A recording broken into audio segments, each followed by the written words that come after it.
Close your eyes if they're not already, and imagine you wake up one morning in a world without medicine, without mercy, and your face has started to change. It starts small, a tingling in your fingers, a patch of skin that doesn't feel quite right, maybe numb, maybe itchy, maybe just different in a way that feels wrong down in your bones.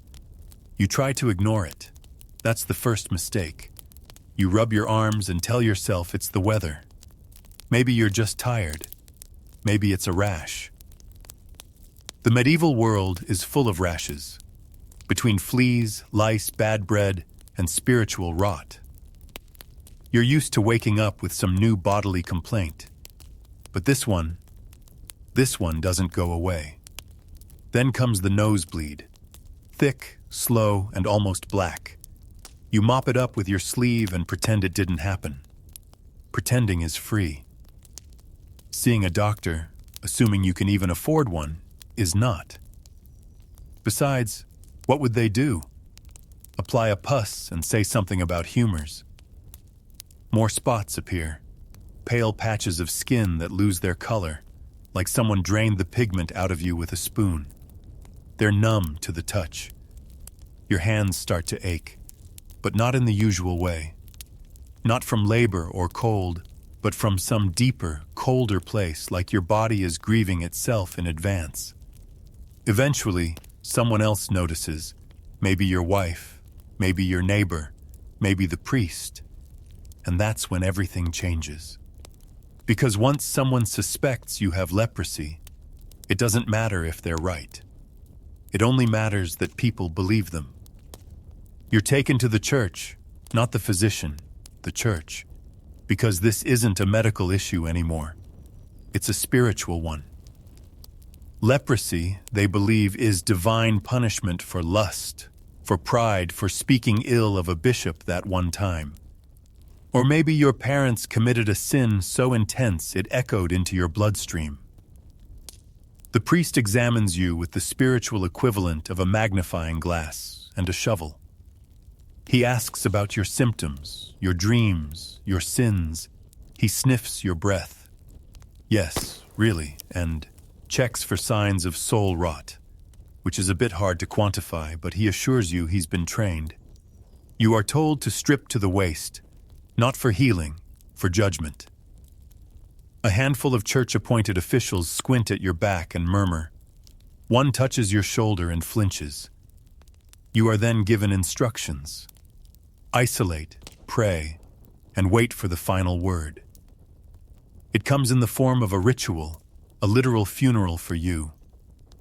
While you're still standing there, you are walked into the church.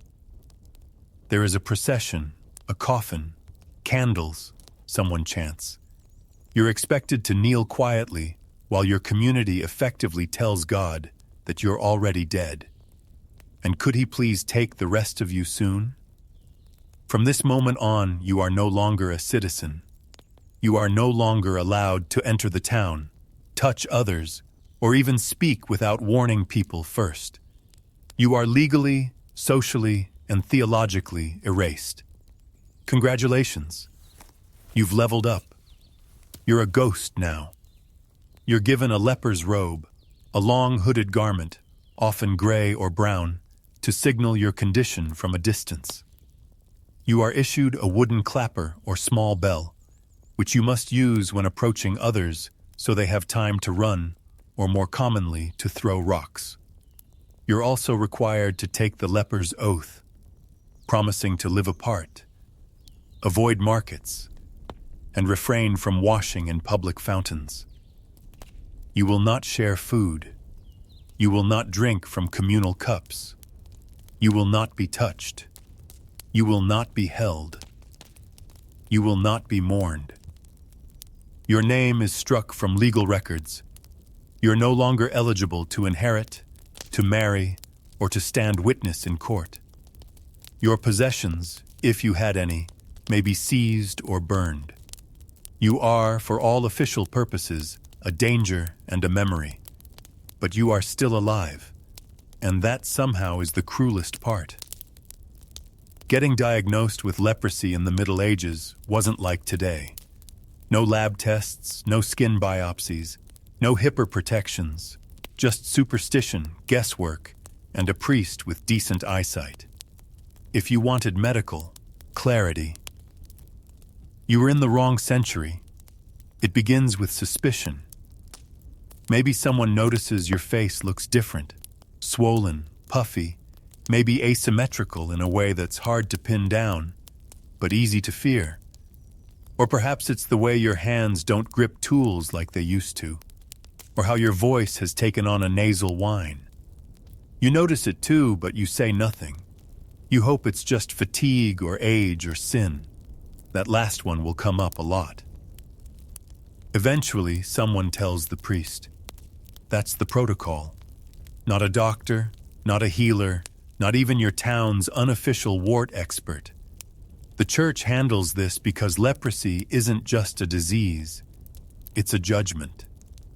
You're summoned gently at first with whispered requests, then more forcefully with threats. Refusing the summons makes you look guilty, which of course means you must be guilty. So you go slowly, dreading every step. The examination isn't private. It's held outside the church in front of officials and curious onlookers who pretend to avert their eyes while leaning in like they're choosing cuts of meat. You are told to undress pubic because leprosy loves to hide in the creases and folds. They look for telltale signs, pale patches, scaly skin, thickened nerves, sores that don't bleed when poked. Poking happens repeatedly with sticks. If you flinch, good. If you don't, worse. That might mean numbness, which means nerve damage, which means they're going to ask you to open your mouth next. Your breath is sniffed. Yes, sniffed. Because one of the medieval signs of leprosy is foulness of the breath, as if everyone in the 14th century wasn't already walking around with mouths that could fell a mule. But yours is different, allegedly. Then comes the questioning. Have you committed any sins of the flesh? Do you feel tempted by pride? Have you taken God's name in vain or worse, spoken poorly of the bishop? Your medical history is reduced to your moral standing. And spoiler, they're not impressed. They might even draw blood, not to test it. Of course, to see what color it is. Blackish is a bad sign. So is too thick, too thin, or suspiciously sluggish. The science here is a bit theoretical. Think less biochemistry and more sanguine vibes. Once the physical poking and moral prodding are complete, they deliberate, sometimes for hours, sometimes days. You wait outside like a peasant awaiting sentencing, which in a way you are.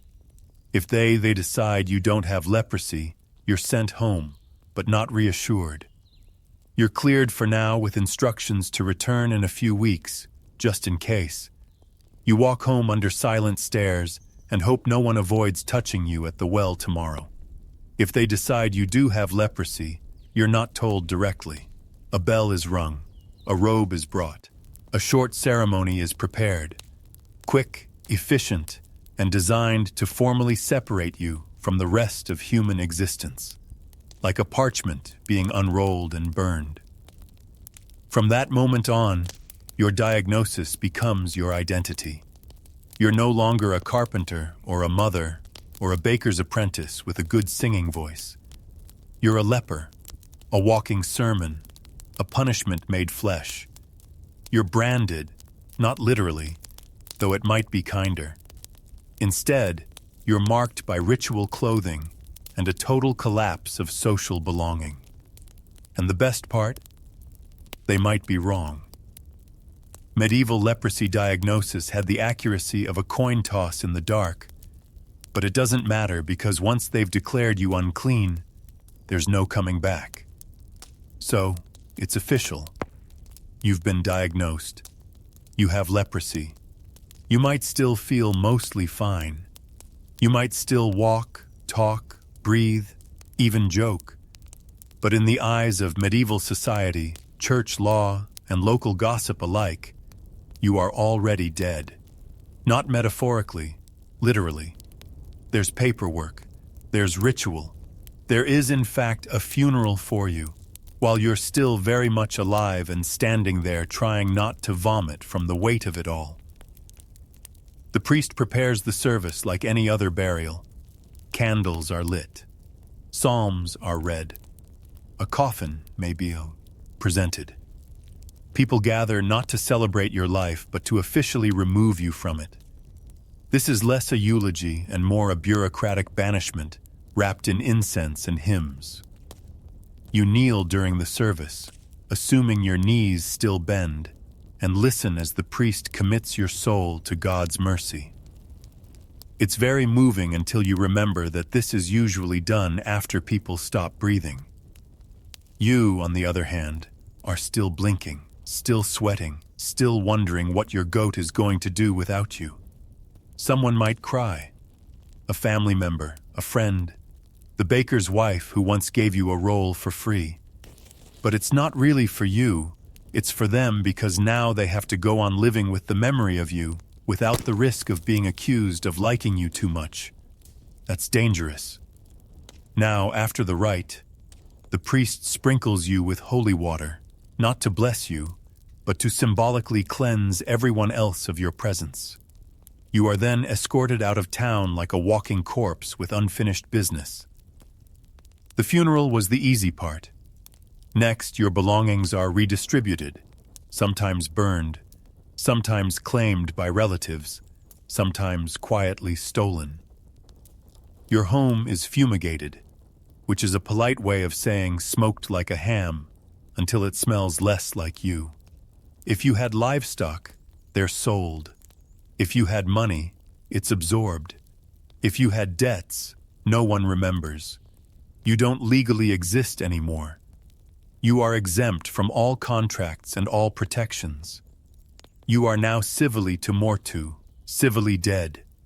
You cannot own land. You cannot vote in town matters.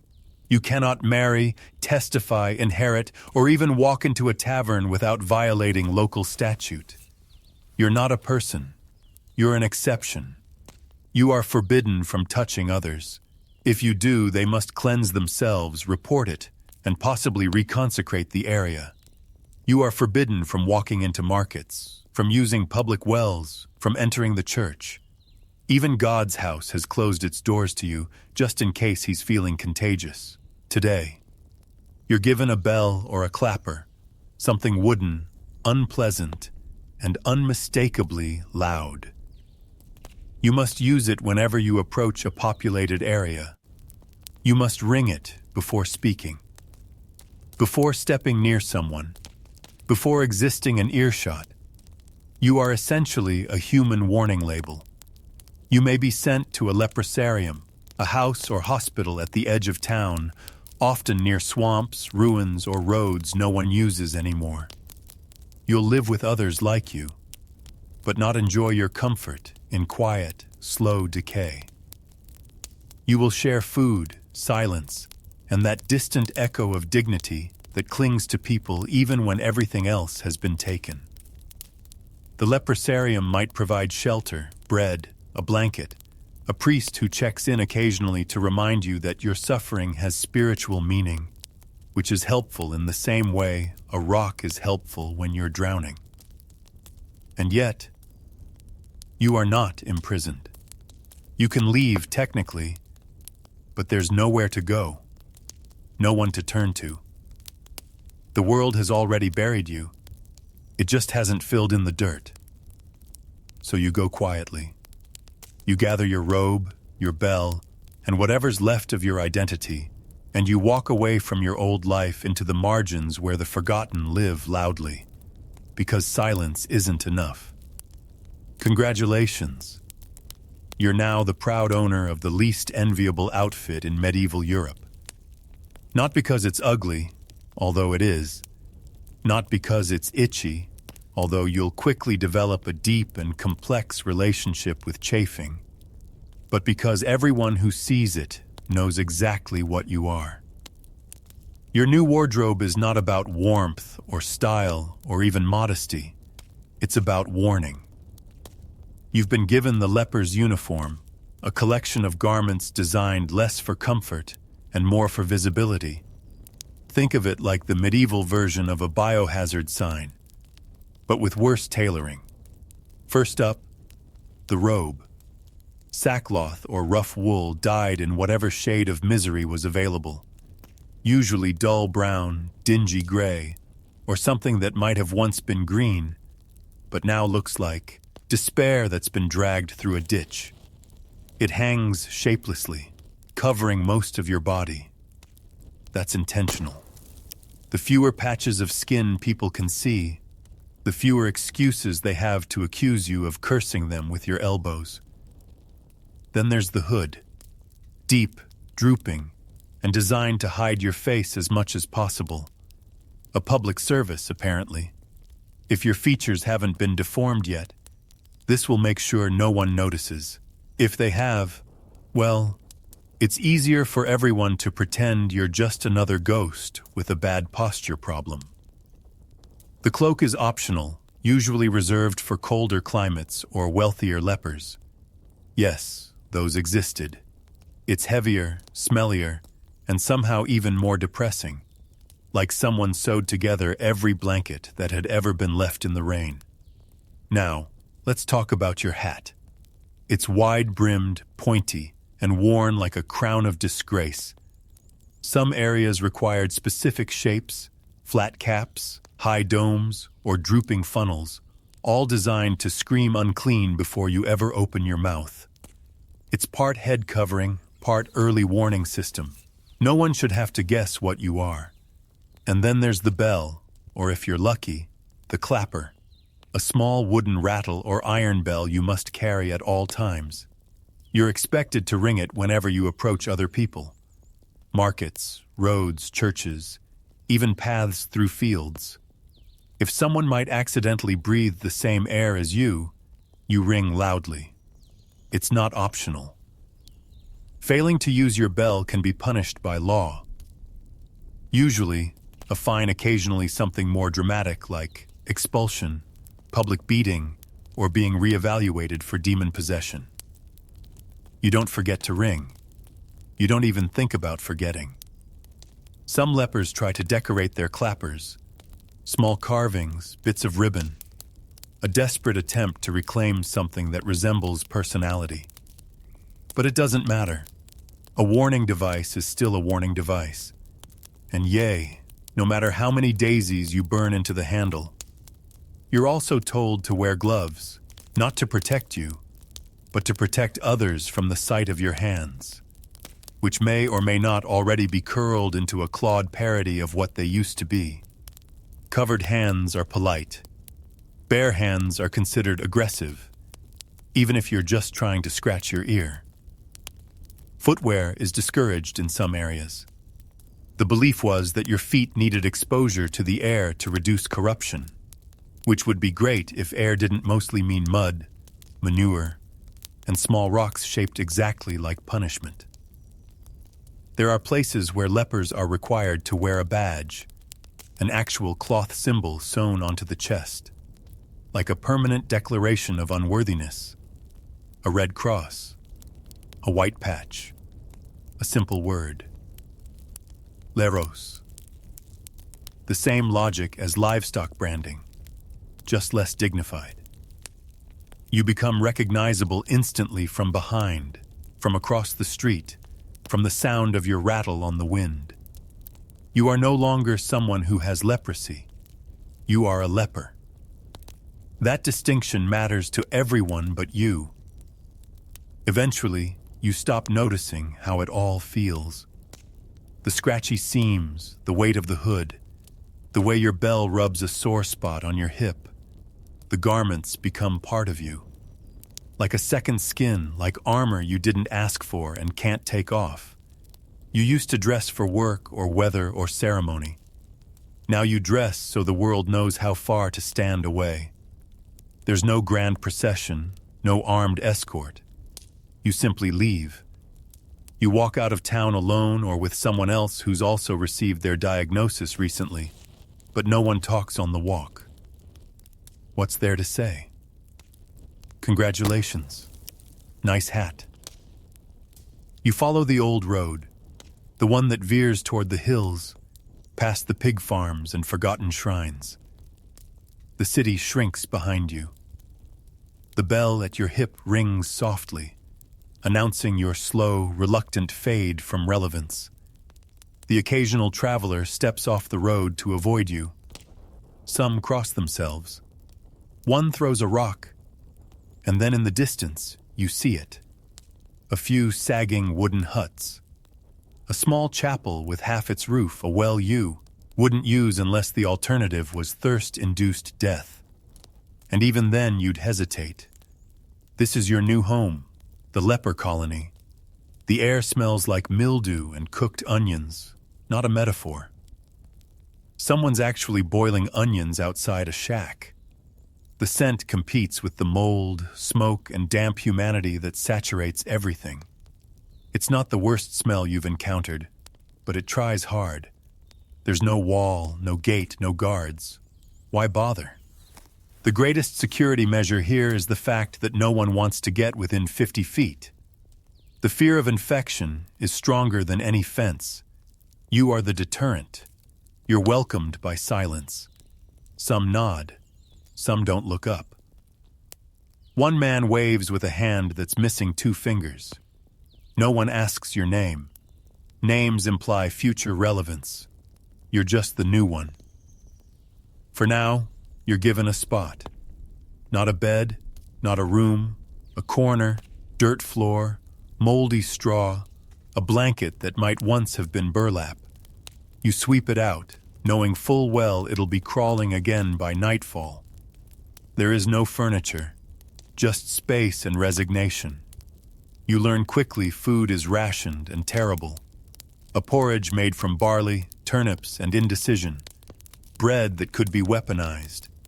Water fetched from a spring that sometimes runs clear and sometimes smells like something buried upstream. The chapel is the center of everything. Not because people are devout, though many are, but because it's the only structure with 4 mostly intact walls and a roof that doesn't scream in high winds. Services are held weekly. They're equal parts prayer and sobbing. Some people sing, others can't anymore. Their throats are too damaged, or their lungs too full of whatever illness. Join the leprosy for moral support. The sound of worship here isn't joyful. It's pleading, raw, less hallelujah, and more please. There are no doctors. Occasionally a monk or nun visits. They bring salves or bread or sometimes just words. You try to be grateful even when the salve burns or the bread is moldy or the words are hollow. It's more than most people offer. No one talks about healing. No one pretends this will pass. The best you can hope for is stability. That today your hands still work. That your feet don't crack open. That your face hasn't collapsed in on itself. Yet at night you lie in your corner and listen. Coughing, wheezing, whispered prayers, the creak of wood, the occasional clink of someone's bell as they roll over in their sleep. It's not silence. It's the sound of people falling apart in real time. This is your new world. It's small. It's slow. It's painful. But at least in the colony, no one flinches when they look at you. Because here, everyone else rings too. So what is leprosy really? You've got the sores, the numbness, the social banishment. But what is this thing that's eating your body and your life? Well, if you ask a medieval physician, prepare to be baffled and mildly offended. The most common explanation, bad blood. Your humors, the 4 bodily fluids that allegedly govern all health, are out of balance. Too much black bile, not enough phlegm, or maybe you sneezed incorrectly during a full moon. Whatever the cause, your insides are in mutiny. Alternatively, corrupted air. You breathed in something unclean. Maybe the wind passed over a swamp or a corpse or a witch, or just someone French. The miasma entered your body, turned your blood rancid, and now your skin is showing its displeasure by falling off.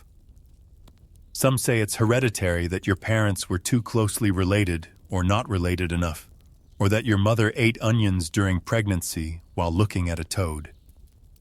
Medieval genetics was more vibes-based suggestion than science. A favorite among theologians, divine punishment. You sinned, or someone sinned near you, or humanity sinned generally. And now you're just the example. Leprosy is God's branding iron.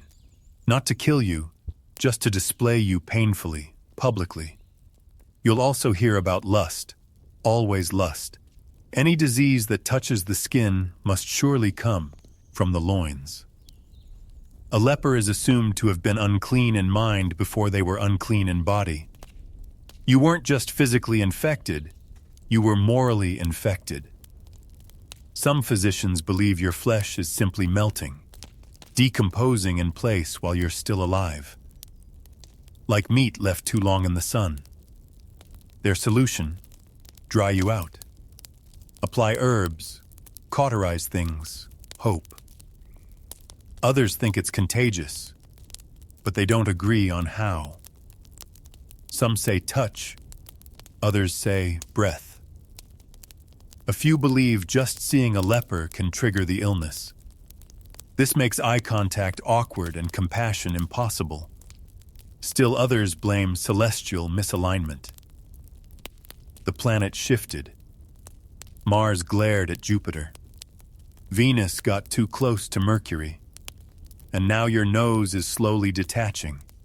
Astrology meets pathology, and the result is your foot turning purple.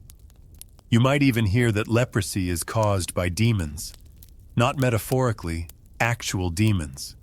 Small, invisible creatures living under your skin, nibbling at your nerves, cackling as your fingers go numb. The medieval mind never met a mystery. It didn't want to exercise. And let's not forget the diet theories. Too much fish, not enough onions, the wrong combination of lentils and vinegar. You didn't eat enough holy bread. You drank from the wrong well. You used garlic on a Tuesday.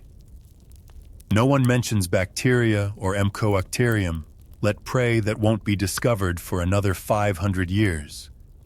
Until then, you're stuck with burnt herbs, prayer, and whatever the local alchemist pulled out of a jar labeled ointment. Maybe the most terrifying thing about all of this isn't that they're wrong. It's that they're confidently wrong. They'll look you in the eye and explain your condition with the certainty of a man who just hallucinated it during a fast. But none of these theories make you feel better because none of them offer hope. Only blame. You aren't sick. They say you're stained. Here's what's actually happening to you. Assuming we leave behind the demons, the misaligned planets, and your uncles, suspicious fish stew. Leprosy is caused by a bacterium, Mycobacterium lepra. Small, persistent, stubborn, like a terrible house guest that shows up uninvited and refuses to leave for decades. It enters your body quietly, through your nose maybe, or a small cut. Maybe it just wanders in while you're asleep. There's no dramatic moment of infection, no fever, no stabbing pain, just silence for years. It likes to take its time. This bacterium is slow, glacial, a casual saboteur. Once inside, it heads straight for your nerves, the tiny threads that let your body talk to itself, and then it starts dismantling them. Not all at once, bit by bit, like termites, but flesh. Your immune system tries to help, but it's not exactly great at subtlety. It goes in like a drunken bouncer, causing inflammation, swelling, and tissue damage that only makes things worse. Congratulations, your body is helping you disintegrate. The first sign is often numbness, a toe that doesn't notice pain, a finger that doesn't feel heat. You might not notice at first until you step on something sharp, burn yourself, break a knuckle, and never feel it. That's when it gets scary. Because the real horror of leprosy isn't rotting. That's a myth. Your flesh doesn't just fall off like wet paper. What happens is worse. You lose sensation. You damage yourself over and over. You injure your hands, your feet, your face, and don't even know it's happening. Then come the ulcers, the infections, the breakdown of tissue from repeated trauma, and no healing. You keep walking on damaged feet. You keep using burned fingers. And slowly, the body wears itself out like a leather glove used as a hammer. Your skin thickens. Your eyebrows disappear. Your nose caves in on itself. Not because it's melting, but because the cartilage underneath has been compromised for too long. Nerve damage warps the structure of your face until you don't recognize yourself in reflection. Assuming you ever find a mirror brave enough to show you, your eyes suffer too. Nerves around them die. You blink less. Your eyes dry out. Infection follows. In time, many lepers go blind. Not because of some biblical curse, but because they physically can't keep their eyes clean or moist anymore. It spreads slowly but methodically. A patch here, a limb there. Some people deteriorate fast. Others live for decades with only mild symptoms. But all of them, all of you, are marked disfigured, shaped by the quiet persistence of a bacterium that doesn't even have the decency to kill you quickly. And the worst part, leprosy is barely contagious. You'd have to live in close contact with someone for months, sometimes years, to even have a chance of contracting it. Most humans are naturally immune, but try explaining that to a frightened villager with a pitchfork and no concept of microbiology. Today, it's treatable. A few pills, a few months. The bacteria die.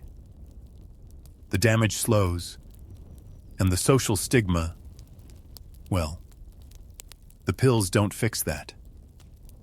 But in the medieval world, that treatment didn't exist. No antibiotics, no understanding, just fear, superstition, and your bell. So no, you're not rotting. You're decaying politely from the inside out, quietly, with a calm, patient cruelty that makes the process all the more unbearable and all the more invisible. Even when you're exiled, clapper in hand, base wrapped in a hood, life doesn't stop needing to be lived. You still have to eat, sleep, bathe if you're lucky, breathe if your nose still works. The days keep coming, and they all expect something from you. Let's start with food. You don't grow your own. Not unless the colony has land, tools, and hands still functional enough to work them. So you rely on donations, arms, leftovers tossed from carts or handed down through religious guilt. Sometimes a church provides barley. Sometimes a baker sends stale loaves. Most days it's just whatever didn't sell. People don't get close. They leave food on rocks, on ledges, on the end of long sticks like you're some kind of diseased pinata. You ring your bell to thank them, but they're already gone, walking fast, not looking back. Cooking is primitive.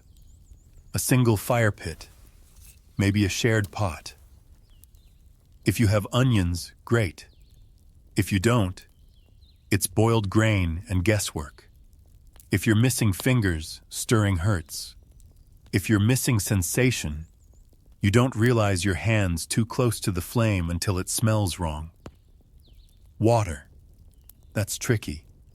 Wells are for people. You get springs, streams, runoff, or rainwater collected in cracked pots. You don't ask where it came from. You just hope it's wet and doesn't taste like disappointment. Sleeping is equally luxurious. Dirt floors, moldy straw, if you're lucky, a wooden board. If you're unlucky, a drafty corner where something skitters past your face at 2:00 a.m. No blankets unless someone donated one. And it probably has holes from mice or fire or both. There's no privacy. You live shoulder to shoulder with people whose bodies are falling apart and are like old parchment. The noises are constant. Coughing, weeping, muttering, bell clanking, the occasional scream from a cramp that won't go away. You learn to sleep through anything, or you don't sleep at all. Bathing when it happens is a river, a bucket, a miracle. Soap is rare. Warm water is mythical. You wash fast, awkwardly. If you're numb, you scrub too hard. If you're not, it hurts. No one looks directly at each other. Hygiene is an act of memory, remembering what it felt like to feel clean. You still use the bathroom, unfortunately. There's usually a pit or a trench or just the far bush. You wait your turn like everyone else, but you go alone. Always alone and always with your bell. You also need clothing, and that's a constant problem. Your robe doesn't mend itself. Holes happen. Hems unravel. But sewing with numb fingers is like knitting with tongs. If someone helps, it's a miracle. If not, you wrap yourself in rags and hope no one notices the breeze.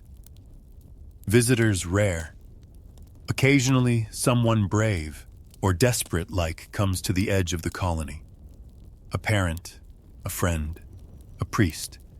They bring a gift, speak from a distance, cry a little, and then they're gone. You spend the rest of the week wondering if it really happened. Conversation happens in soft voices. Not much laughter. A lot of sighs.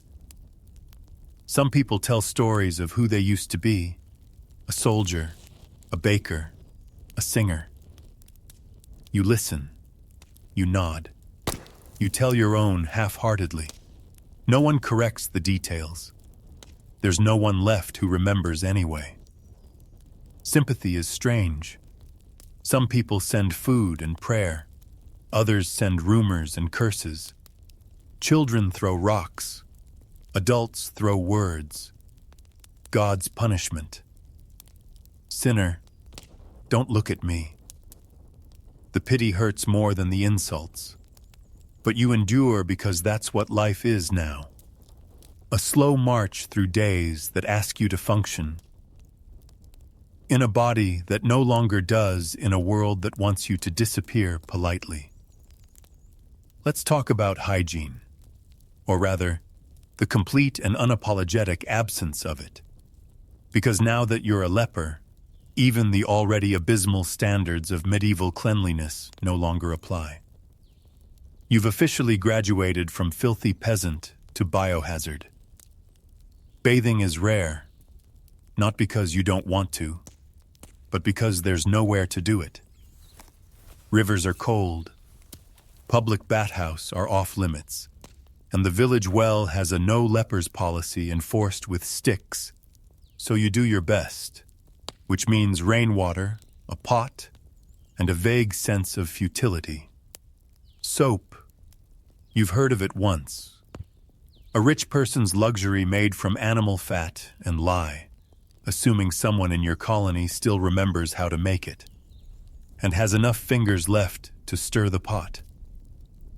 Even if you manage to get some, it burns your sores and does nothing for the smell.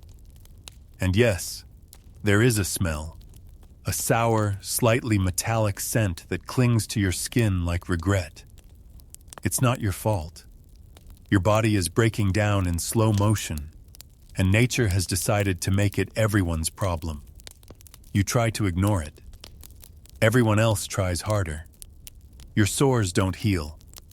they crack, they ooze, they develop personalities. You name one old lefty, you name another. Don't touch that. Flies find you fascinating. So do rats. One of them has started visiting regularly. You name him too. Bandages are improvised. Old cloth-torn robes. A strip of someone else's discarded bedding. There's no antiseptic. No gauze. No understanding of sterile technique. You wrap the wound, it soaks through, and you wrap again until it's more wrapped than limb. The colony has a bucket system for waste, usually. But when your legs stop cooperating, when your hands can't grip, when your nerves refuse to fire, well, things get complicated. Dignity becomes optional. Privacy disappears. You do what you can. You stop apologizing. Teeth fall out. Gums swell. Breath turns from unpleasant to weaponized. There are no toothbrushes, no mouthwash, and certainly no dental professionals willing to risk divine punishment by working on a leper. You chew with what's left and hope nothing breaks. Nails rot, skin thickens, feet split open. You walk anyway, slowly, carefully. Every step is a prayer and a gamble. You've learned to tell when a wound is infected by the way it throbs. Not that there's anything you can do about it. It's not that people don't care. Well, okay, some don't. But even those who do are powerless. No medicine, no infrastructure, no hope, just well-meaning shrugs and the occasional try washing in holy water. You miss the feeling of clean. Not just not dirty, but clean. Like when your skin didn't itch, when your clothes didn't stick, when water didn't feel like a sting. Now clean is a memory, a fairy tale you used to believe. You also miss touch. A hand on your shoulder, a hug, even an accidental brush in a crowded room. No one touches you now, not even the dying. It's as if your skin has been declared hostile territory, and even the brave won't cross the border. And then there's the mirror. If you're unlucky enough to find one, you try not to look too long. Your reflection is a stranger now. Hollow-cheeked, sallow-eyed, cloaked in grime and resignation. You were once a person, now you're this. But you survive in your way. You scrape, soak, scratch, and patch. You boil water. You share salves. You pick lice off your robe and pretend it's a bonding activity. Because even in filth, life goes on barely. Now that you've been exiled, stripped of your identity, and issued a bell, the church has one more gift for you. Spiritual guidance, which is exactly as comforting as it sounds. You see, in the eyes of medieval theology, you're not just sick, you're guilty. Leprosy isn't a random affliction. It's divine punishment, custom-fitted for your soul's crimes. The diagnosis came with a side of judgment. You're told to examine your life closely. Which sin did it? Pride, lust, UT. All 7 just to be safe. Maybe you swore once too often while plowing. Maybe you missed Mass during a snowstorm. Maybe you looked at your neighbor's goat with intent. It could be anything. The priest visits occasionally, dressed in twice the normal robes, eyes cautious, voice gentle. He doesn't sit. He doesn't get close. He reads from a book, asks if you've repented recently, and leaves you with a few psalms and a vague threat of eternal consequences. He reminds you that Job suffered too, which is helpful in the same way a knife is helpful in a swimming pool. Blessed are the afflicted, he says, while stepping away from your sneeze radius. The meek shall inherit the earth, he adds, while not touching the bread he brought you. You're advised to fast, to pray, to accept your condition as a gift, a heavy pus-filled gift sent from heaven to test your faith and thin your waistline. If that doesn't cheer you up, nothing will. Confession is encouraged. You're told to speak aloud all the things you've done wrong, even if you can't remember them. In fact, forgetting them might be a sin too. So you confess. You dig up every misstep, real or imagined, and offer it up like kindling. Because the thinking goes, if you can purge the sin, maybe the disease will go too. Not because of medicine, not because of rest, but because God might blink and decide you've suffered enough, or find someone else more interesting to punish. The church won't heal your sores, but it will prescribe penance, hours of prayer, self-flagellation, silence. If your hands still work, you're given tasks, weaving, carving, digging, and not for productivity, for humility. You ask why children get leprosy, why nuns get it, why kind, generous people end up in the colony. The answer usually is mysterious divine will. Sometimes it's original sin. Sometimes it's God works in very opaque ways. You're told to rejoice, that this suffering brings you closer to Christ, that your decaying nose is a holy offering, that your inability to feel your fingers is a kind of spiritual enlightenment. You smile politely. Then you go sit under a tree and quietly scream into your sleeve. If you express doubt even once, well, you're warned. Doubt leads to pride. Pride leads to hell. And hell is somehow even worse than what you're currently living through, which is impressive. Considering your current sleeping arrangements involve hay and open lesions. You want comfort. What you get is doctrine. You want hope. What you get is a lecture. You want someone to say, "This is awful and I'm sorry." But all anyone says is, "Repent harder." And so you do.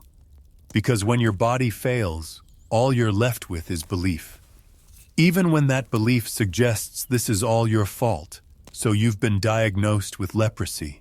You've been exiled, humiliated, and now you're waiting for some kind of remedy. Some balm, some regimen, some hope. Congratulations. Here is a comprehensive list of everything they might do to you that won't help even a little. Let's begin with bloodletting. The Swiss Army knife of medieval medicine. No matter the ailment, the solution is to drain your blood until you're dizzy and a little closer to death. Because clearly, if your flesh is falling off, what you need is less of it. They'll tie your arm, nick a vein with a rusty blade, and catch the blood in a bowl that hasn't been washed since the last unlucky patient coughed into it. If you're still conscious afterward, you're told it's working. If you faint, they nod approvingly. Balanced humors. Next up, fasting. Why treat your body when you can starve it into compliance? You're encouraged to stop eating, to purify the flesh, and to experience holy suffering. Side effects include hallucinations, organ failure, and wondering whether the mold on your crust of bread counts as nutrition. You might also be prescribed urine therapy. Yes, that's exactly what it sounds like. Some recommend washing your sores in it. Others suggest drinking it. Occasionally both. Fresh is best, apparently. And while no one pretends it's pleasant, they do pretend it's effective. Another option, mercury. A lovely silvery metal that's extremely toxic and found its way into a shocking number of remedies. You might be told to drink it or rub it into your skin or heat it until the fumes fill your lungs and your brain starts losing track of which century it is. If that's too mild, there's arsenic. Yes, that arsenic, the poison powdered, mixed with wine and delivered with a straight face by someone who believes it will dry out the corruption. It dries something out, certainly, mostly your lifespan. Some healers recommend burning the sores. A red-hot iron applied directly to the lesion. The logic is simple. Kill the disease by cooking it. You're not offered anesthesia, of course, just a stick to bite down on and a prayer that the flames don't spread. If you're not in the mood for fire, there's always cauterization with boiling oil. Same goal, different method. It smells worse, lingers longer, and leaves you wondering if the disease or the treatment is the real curse. You might also be told to wear charms or amulets, small bones, bits of scripture, dried herbs in a pouch. Tie it to your wrist or neck or forehead. The placement varies. The failure rate doesn't. Another crowd favorite is animal cures. Sleeping with a goat, applying pigeon blood to your ulcers, carrying a dead toad in your robe pocket. One well-meaning nun might tell you to bury a frog under the full moon while reciting psalms backward. She means, well, don't forget dietary restrictions. No onions. More onions. Avoid salt. Eat only salt. Stop eating meat. Eat only liver. Depending on the healer, your food is either the cause of your disease or the only thing keeping it at bay. There's no consensus. Just fewer things you're allowed to enjoy. Some treatments involve pilgrimage. Walk barefoot to a distant shrine. Pray. Bathe in the holy spring. Contract 6 other diseases along the way. Come back weaker, poorer, and sunburned, but spiritually refreshed, allegedly. Leper hospitals offer slightly more structured treatments, bandages, communal baths, sermons, occasionally even wine. But they're overcrowded, underfunded, and often run by monks who know more about martyrdom than microbiology. And finally, if nothing else works, you'll be told to wait. Wait and pray, and maybe your soul will be healed, even if your face continues its slow exit from public acceptability. So yes, the treatments are creative, imaginative, bold, and thoroughly, completely useless. To the average medieval citizen, you are many things, none of them good. You are sick, yes, but more than that, you are a symbol, a walking, clanking warning label, a public performance of a divine displeasure. You are contagious first and foremost. People don't understand how touch, breath, witchcraft, but they know it's your fault. Your very presence is dangerous. Your shadow is suspect. Your cough might kill a child 5 villages over. You're also cursed, the result of sin or evil or both. People whisper that you must have done something, slept with the wrong person, lied too well, prayed too little. Maybe your parents made a deal with the wrong saint. Doesn't matter. You deserve it. Children are taught to fear you. Adults are taught to pity you. But everyone, no matter how righteous, still backs away when your bell rings. You see it in their eyes and a cocktail of dread and disgust with just a hint of curiosity. Because you're also fascinating in the way a dead thing is fascinating. People stare when they think you're not looking. They whisper. Some laugh, others cross themselves. A few throw stones. You're the subject of both cautionary tales and drunk jokes. When someone in the market curses at another, "May you rot like a leper," everyone laughs. It's funny because that's what you are now. A punchline, a shorthand for decay, a metaphor for moral failure, a walking simile with bad posture. You are feared, yes, but not in the powerful way. Not like a knight, not like a plague. You're feared like an abandoned well, something dangerous, filthy, and quietly tragic. People avoid you, not out of respect, but revulsion. You exist in a state of social limbo, not quite dead, not quite human. You can't enter the town freely. You can't marry, you can't work, you can't touch. Your existence is tolerated only at a distance, like thunder. Even the kind ones are afraid. The priest blesses you from several feet away. The baker leaves bread on a wall.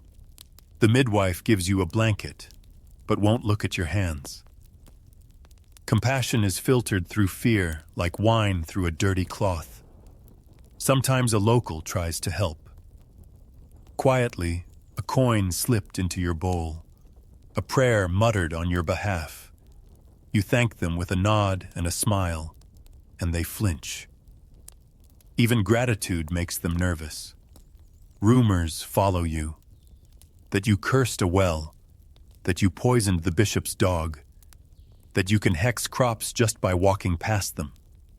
You are now a repository for everyone's fears, and they fill you up like a scarecrow stuffed with anxiety. You watch from the edge of town as people live, as they laugh, argue, celebrate, sin. You ring your bell, and they scatter like startled chickens.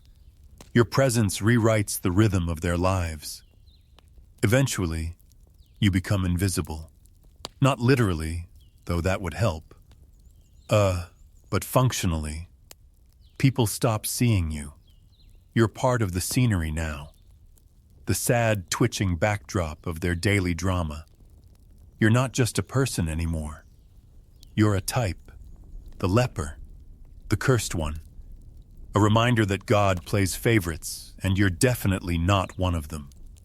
But at least they're not bored when you walk by. Despite being cast out, you still have a role to play. A small one, an uncomfortable one. Less citizen and more cautionary tale with legs. You are society's whisper, the haunting at the edge of the road. Your job now is to beg, not politely, not at a proper distance, but from the ditches, from the walls, from behind hedges. You don't knock on doors. You don't approach carts. You stand where people can see you and wait for pity to overcome disgust. You hold out your bowl. You lower your head. You ring your bell. If you speak, it's in the softest voice you can manage. Too loud and people get scared. Too soft and they pretend you're not there. It's an art, the choreography of desperation. Sometimes someone drops a coin or a crust. You nod, say thanks. They don't respond. Charity is easier when the recipient doesn't talk, doesn't remind you they were once like you. You are also expected to pray constantly for your sins, for their sins, for the sins of the kingdom, for rain, for forgiveness, for less visible suffering. You are a spiritual sponge, soaking up guilt and disease so others don't have to. Churches occasionally allow you to attend Mass from outside through a hole in the wall, a leper window. You listen to the service like a ghost at a wedding, murmuring the Latin responses with a voice half swallowed by the wind. You live in a paradox, visible and invisible, required and rejected. You are allowed to exist, but only in such a way that reinforces your unworthiness. You're the public performance of shame. On feast days, you're sometimes brought food, bread, wine, maybe stew if the cook is feeling charitable. You eat quietly, gratefully. You don't speak. It feels like a holiday. It isn't. Monasteries occasionally give you work, tending to gardens, weaving baskets, making soap. Ironically, it's not paid, but you're told it builds virtue. You try to believe that because otherwise you're just a free labor pool for people who won't touch you. If you're strong enough, you help other lepers, carrying water, changing bandages, sharing what little you get. It's not heroic. It's necessary because no one else will. The wounded care for the wounded, blind leading blind, and still somehow it works. Your presence is useful. You remind the healthy of how lucky they are. You reinforce morality. Don't end up like him, they whisper to their children, and then they hand over a crust of bread to prove they're good people. In this way, you become part of the moral economy, a necessary symbol in the machinery of salvation. Your suffering makes other people feel righteous. Your decay polishes their halos. You're expected to die quietly. No theatrics, no complaints, just a slow fade into the soil marked by a wooden cross and a shallow grave at the edge of the colony. If someone remembers you, it's as that one who used to hum during Vespers. But until then, you're still here, still ringing, still walking, still reminding everyone that death doesn't always come fast. Sometimes it just puts on a robe, grabs a bell, and keeps going.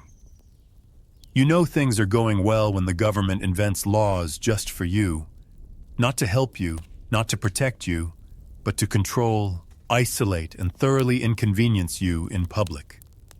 Welcome to the charming world of medieval leper legislation. Let's begin with the basics. You must carry a bell always, not metaphorically, an actual physical bell. You are legally required to announce yourself like a mobile livestock auction so that people know you're coming and can flee accordingly. In some towns, it's not a bell, but a clapper, a wooden rattle you bang together to signal your proximity. Either way, the goal is the same. Remind everyone within earshot that you're nearby and they should probably stop breathing until you've passed. You also must shout out loud for all to hear that you are unclean. That's the word unclean, as if your body were a spill on God's tablecloth. You say it to merchants, to priests, to children, to no one. It becomes your second name. Distance is codified. You're required to stay 60 paces from healthy citizens. Not steps, paces, a generous estimate. That's roughly the length of a very awkward staring contest. Some places upped it to 100 during Lent just to be extra holy. You can't touch things. If you need something from a market stall, you place your coin in a bowl of vinegar. The seller then lifts it out with tongs. Is like playing a very sad biohazard-themed claw machine. You're banned from public fountains, from bridges, from city gates, from walking downwind of a nobleman. One law even stated that lepers couldn't walk next to the wall of a church, lest their shadow touch holy stone. Marriage forbidden. Laws against lepers marrying the healthy were enforced with everything from fines to exile.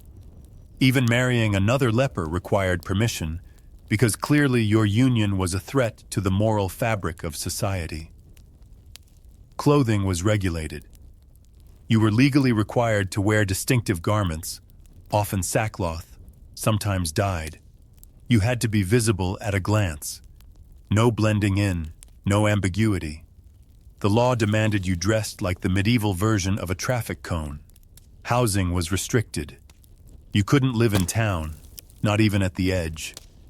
You were pushed out to leprosaria, purpose-built ghettos for the undesired, occasionally with walls, always with rules.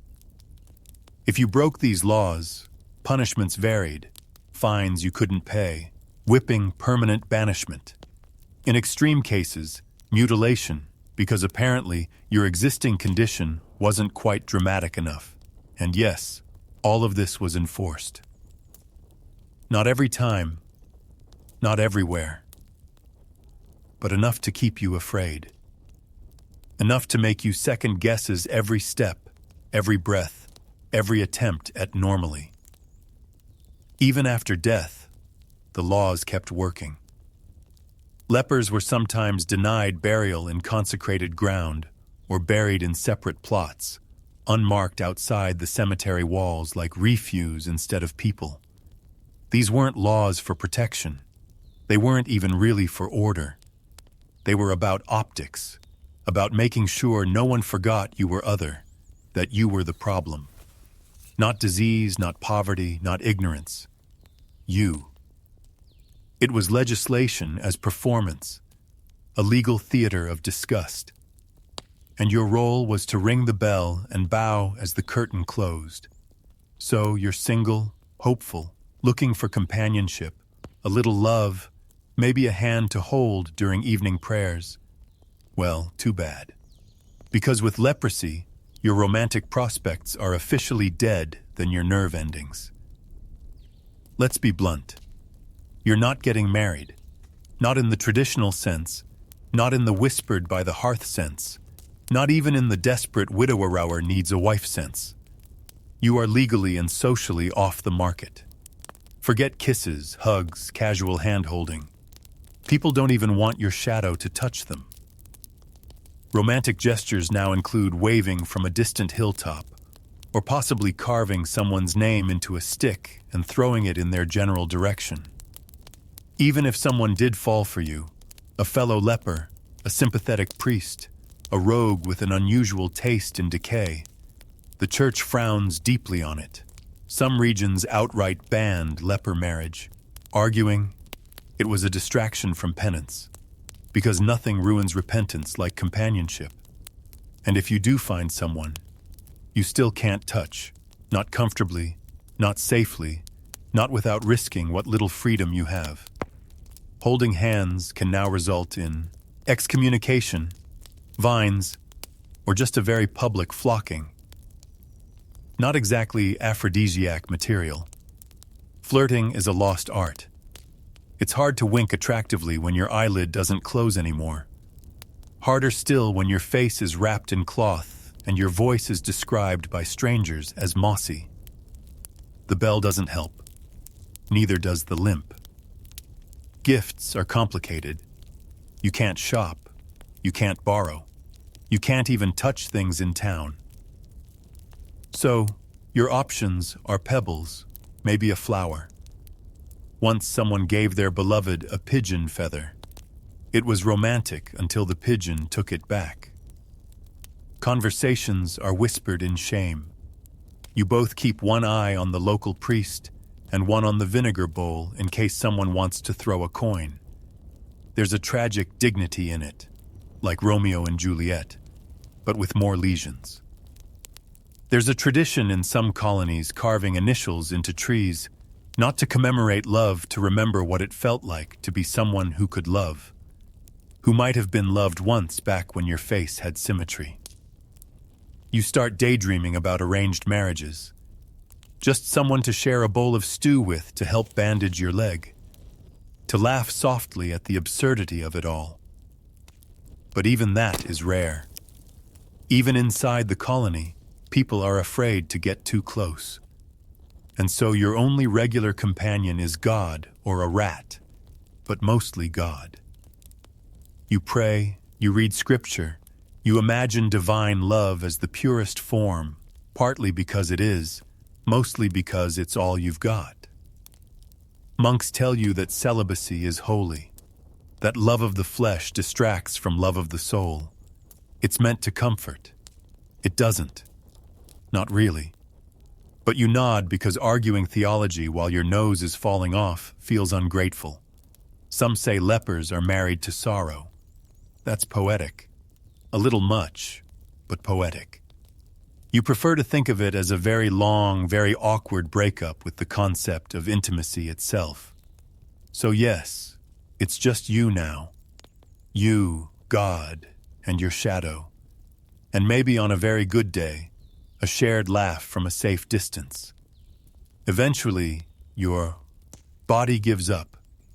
Not in a dramatic way. Not with lightning or wailing or one final defiant scream.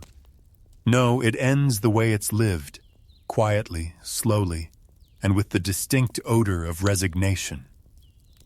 Leprosy doesn't kill you outright. That's the problem. It lingers. You don't die in a blaze. You die in layers. One nerve at a time.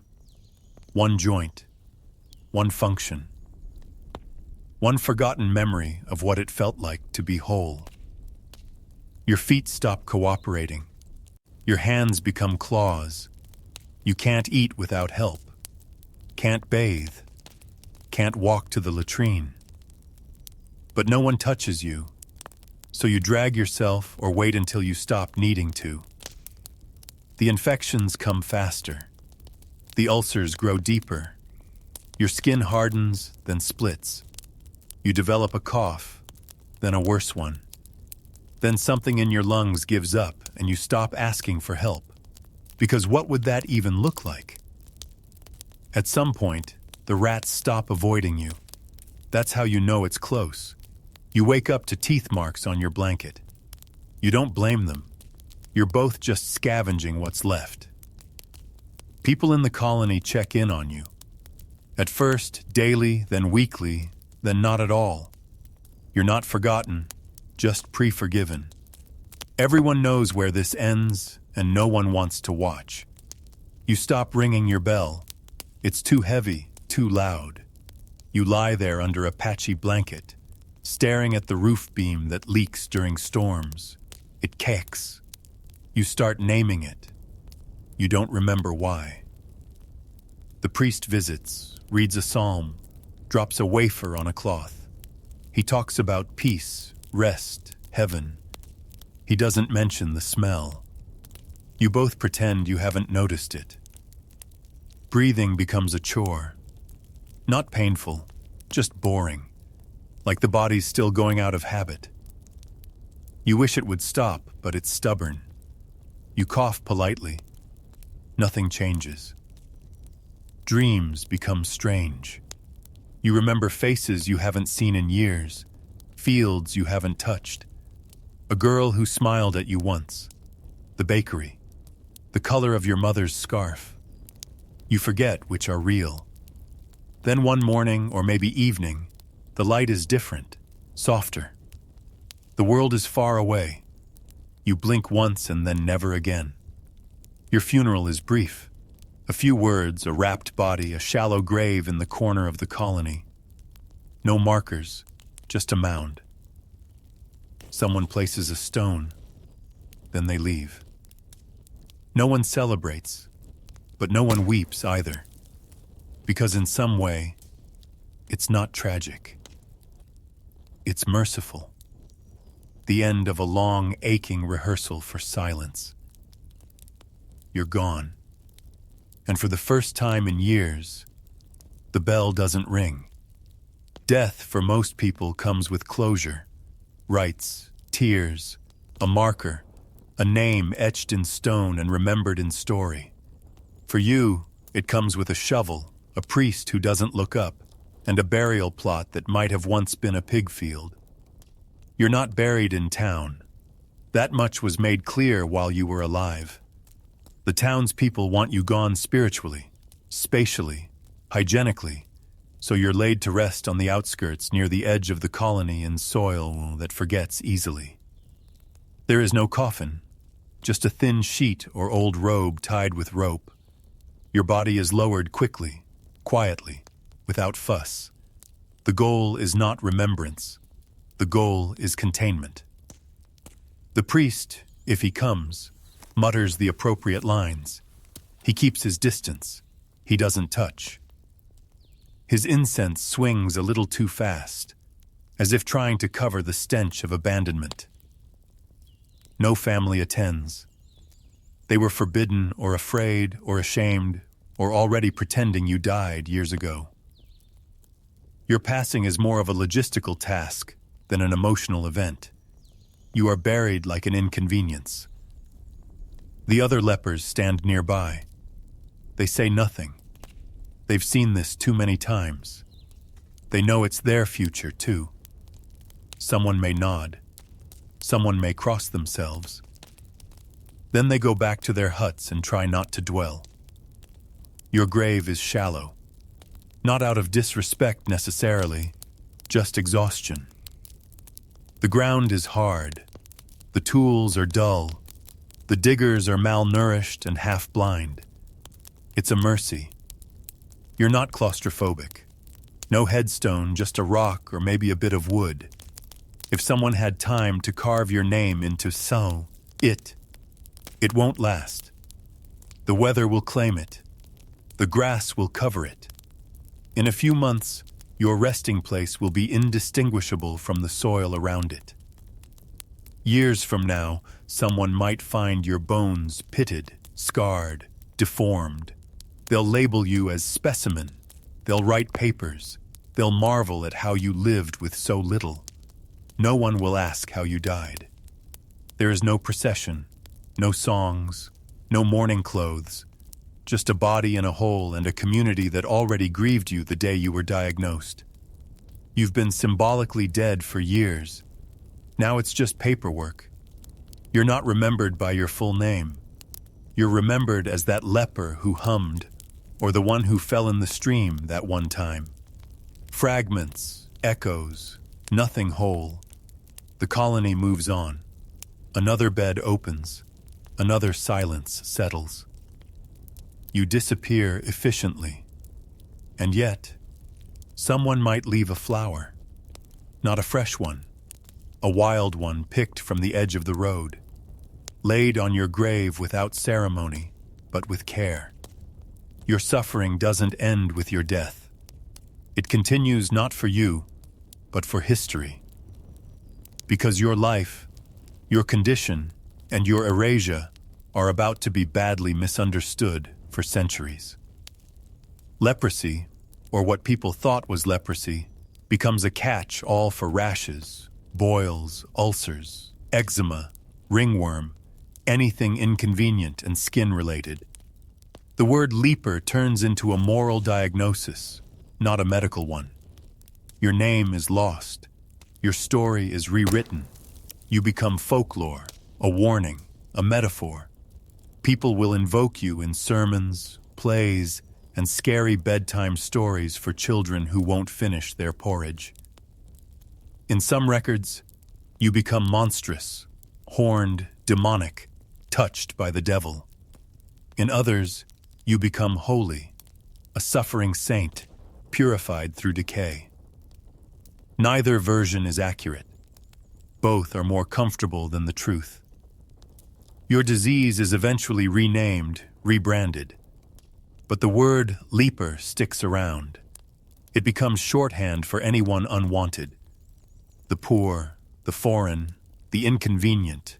Your body becomes vocabulary. Even as science catches up slowly, reluctantly, your image lingers. Museums display your bones.